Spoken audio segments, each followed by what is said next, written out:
Bismillahirrahmanirrahim. Assalamualaikum warahmatullahi wabarakatuh. Alhamdulillah. Alhamdulillahilladzi hadana lihadza wa ma kunna linahtadiya laula an hadanallah. Asyhadu an la ilaha illallah wa asyhadu anna Muhammadan abduhu wa rasuluh. Allahumma fassalli wa sallim ala sayyidil mursalin Sayyidina Muhammadin wa ala alihi wa ashabihi wa man tabi'akum bi ihsanin ila yaumiddin. Wa faqad qala Allahu ta'ala fil Qur'anil Karim, a'udzu billahi minasyaitonir rajim. Bismillahirrahmanirrahim. Inna a'tainakal kautsar wa shalli li rabbika wanhar. Inna syani'aka huwal abtar. Shadaqallahul azim. Teman-teman semua jamaah majelis kajian Jumat siang MNC Studio dan terkhusus pada pengatur acara yang nggak pernah bosan dampingi para guru di sebelah kiri beliau, sebelah kanan para pembicara. Insyaallah mudah-mudahan kita semua dalam keadaan tidak ada yang kurang, meskipun kenyataannya pasti ada yang kurang. Tapi semuanya kembali kepada mindset kita. Orang yang merasa rezekinya lapang akan lapang terus karena sistem rezeki itu fluktuatif ya. Tapi yang tidak fluktuatif itu adalah sudut pandang. Yang pertama kita bersyukur kepada Allah, alhamdulillah Dzulqa'dah sudah kita tinggalkan, sekarang kita sudah di awal Dzulhijjah. Tandanya gampang kok kalau udah banyak kandang-kandang kerbau, sapi dan kambing di seluruh Jakarta sampai ke daerah. Itu ciri-cirinya gampang. Berarti tinggal beberapa hari lagi. Ini pertanda bahwa kita sudah berada di episode kedua bulan haram. Sebagaimana yang Allah sampaikan di dalam surah At-Taubah ayat 36. Inna iddatasy syuhur indallah 12 syahran fi kitabillah yauma khalaqas samawati wal ard minha arba'atun hurum. 4 bulan dari 12 bulan itu Allah pilih ya menjadi seleksi termahal. Walaupun di bulan-bulan lain juga tentu ada keutamaan ibadah. Tapi ada makna apa ini menjadi Ashharul Hurum? Bulan haram ini, bulan utama, bulan yang di dalam penjabaran tafsir surah At-Taubah 36 tadi itu adalah karena ini bulan haram, bahkan ketika seorang anak bertemu dengan pembunuh ayahnya, dia dilarang untuk balas dendam. Bukan berarti di bulan lain boleh. Dalam artian ketika saat itu meletup emosinya, dia terkena. Ya, terkena aturan ini bulan haram. Dilarang menumpahkan darah, bahkan memang ketika darah itu menjadi halal untuk ditumpahkan. Inilah bulan haram. Bulan haram itu dimulai dari bulan Dzulqa'dah, adalah bulan bagaimana regulasi haji itu berangkat, yang diawali dari bulan Syawal. Ramadan sudah kita tinggalkan, Syawal pun sudah. Kalau Ramadan adalah bagaimana kita ditempa oleh Allah membangun harmonisasi kehidupan individual. Makanya di bulan Ramadan itu para perempuan solehah semua, nggak ada yang salah. Yang nggak biasa berkerudung, tuh ya. Yang biasa jalan-jalan berhenti jalan-jalannya dia.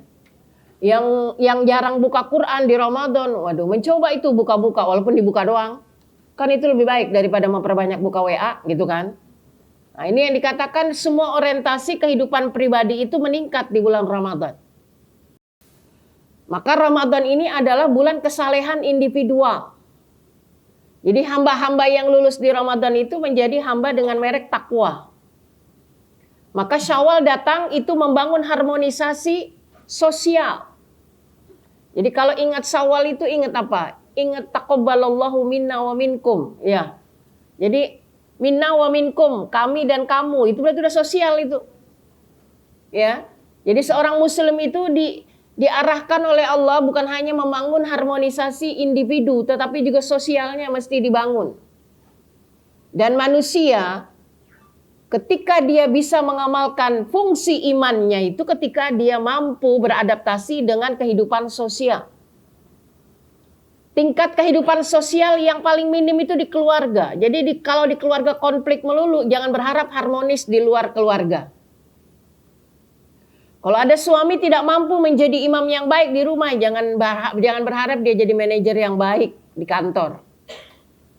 Atau buktinya dia bisa jadi manajer yang baik. Nah, itu berarti dia punya dua muka, dua wajah, dzul wajhain. Ya. Manis di luar, sengit di dalam. Ya, sejatinya imam yang baik itu nggak begitu. Karena sebuah harmonisasi itu dibangun dalam lingkup terkecil, yaitu keluarga. Jadi ketika manusia mampu membangun harmonisasi di keluarganya, ketika keluar itu bukan perkara sulit baginya. Karena yang notabene satu darah aja dipilih berdasarkan pilihan hati, itu sering terjadi benturan. Dan puncak benturan adalah perceraian. Aneh kan? Cinta yang dulu diperjuangkan hanya berakhir di ketok palu pengadilan. Miris itu. Miris ngelihatnya. Jauh-jauh nikah sampai ke tanah suci, bercerainya di Tanah Abang. Kan bahaya itu. Susah ini hidup kalau kita cerna pakai logika ya. Segalanya sudah diperjuangkan. Segalanya sudah kita tinggalkan. Bukan hanya perkara biaya, moralitas kita. Diri kita. Tapi dengan mudahnya mengambil keputusan berpisah. Inilah nalar manusia yang sungguh sangat tumpul. Nah maka Syawal itu menjadi puncak harmonisasi kehidupan sosial. Makanya Syawal itu ya ada perpindahan besar-besaran. Orang Jakarta pulang ke kampung itu sampai difasilitasi oleh pemerintah. Sampai-sampai saya orang Jakarta yang nggak pulang kampung seneng banget itu. Kalau udah di hari-hari penghujung itu ngeliatin televisi orang-orang pada mudik. Walaupun saya nggak bisa mudik, nggak bisa, nggak punya kampung. Geser dikit doang. Indah itu ya. Yang punya motor pakai motor. Yang punya uang pakai plane. Kan gitu. Semuanya berdaya upaya untuk membangun relasi hablum minan nas. Nah ini kan miris ini. Yang dari kampung Jakarta Solo itu naik motor itu. Iya bawa anak bawa istri. Tapi nggak ada itu yang berkeluh kesah walaupun capek. Saya tanya Mas Jakarta Solo itu sampai ya? Oh sampai Ustazah. Nikmat kok bagi kami. Wah kalau bagi saya itu Mas jangankan nyampe Solo. Baru Bekasi saya udah nyungsep saya bilang. Nggak biasa pulang kampung kayak gitu. Nah jadi artinya apa teman-teman semua? Allah memberikan satu episode tiap bulan itu buat kita punya progres. Nah, sekarang kita masuk di bulan Haram. Bulan Zulqa'dah itu bulan amaliyah ya. Dimana kita teman-teman itu yang dapat kuota haji itu berangkat mereka. Dan dengan berbagai macam fenomena udah kita lihat bagaimana di Tanah Suci ya.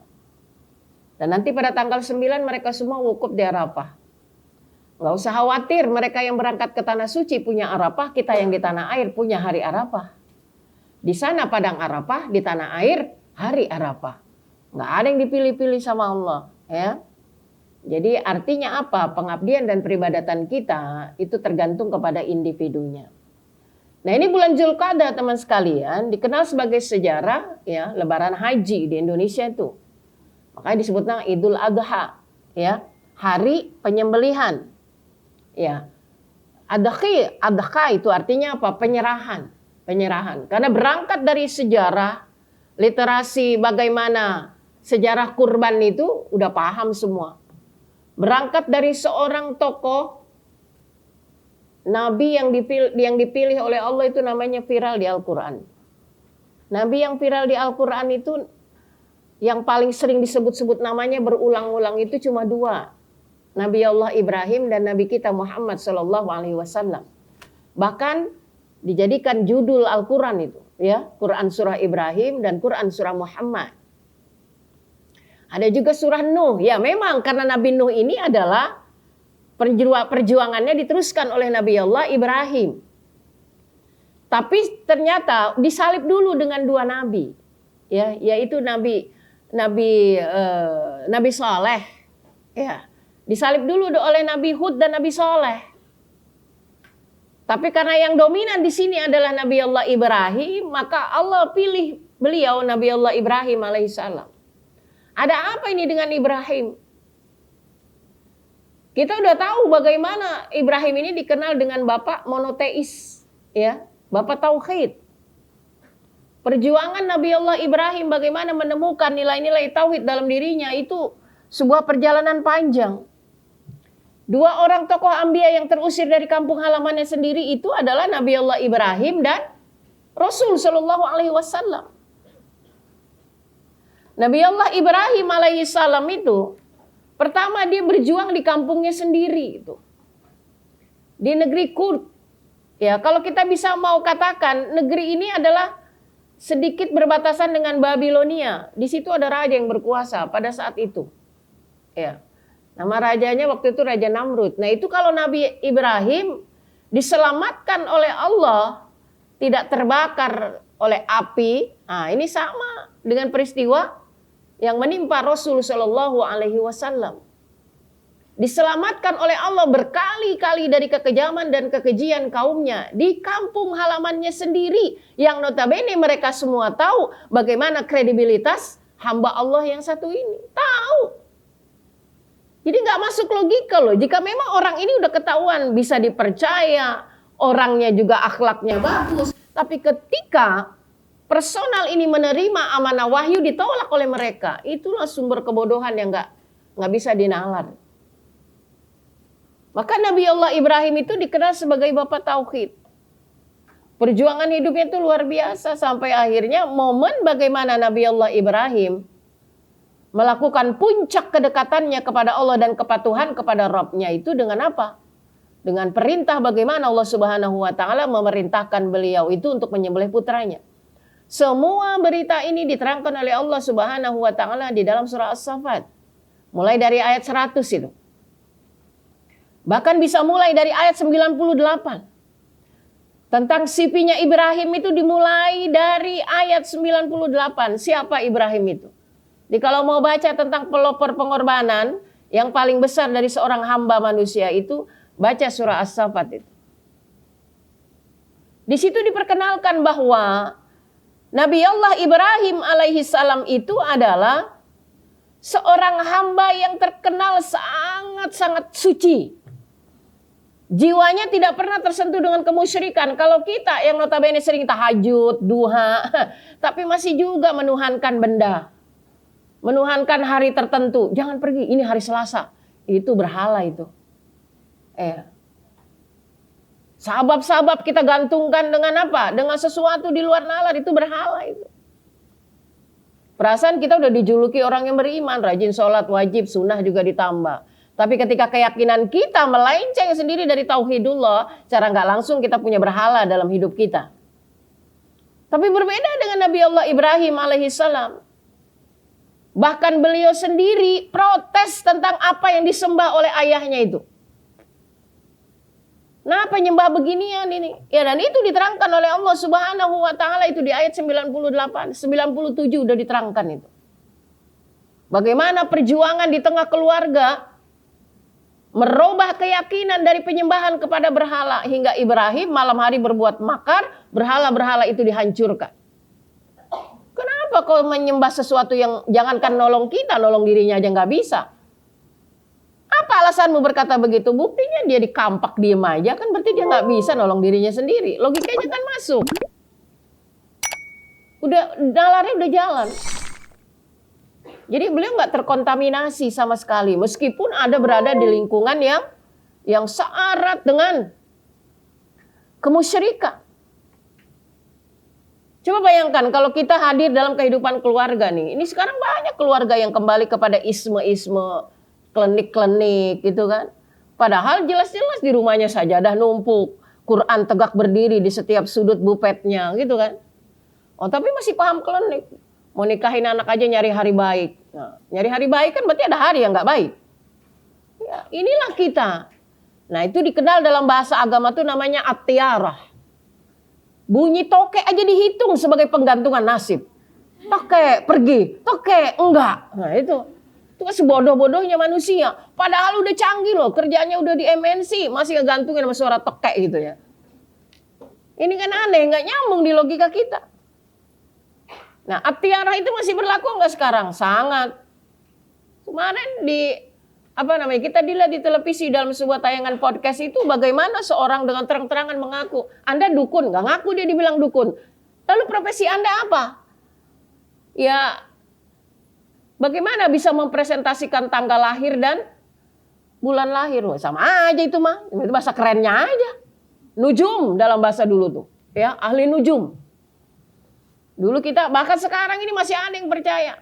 Libra apa wataknya? Orang Libra nggak boleh kawin sama ini. Ya Allah, padahal udah pacaran lama. Nyusahin kalau kayak gitu, ya. Nggak ada tuh yang digantung-gantungkan.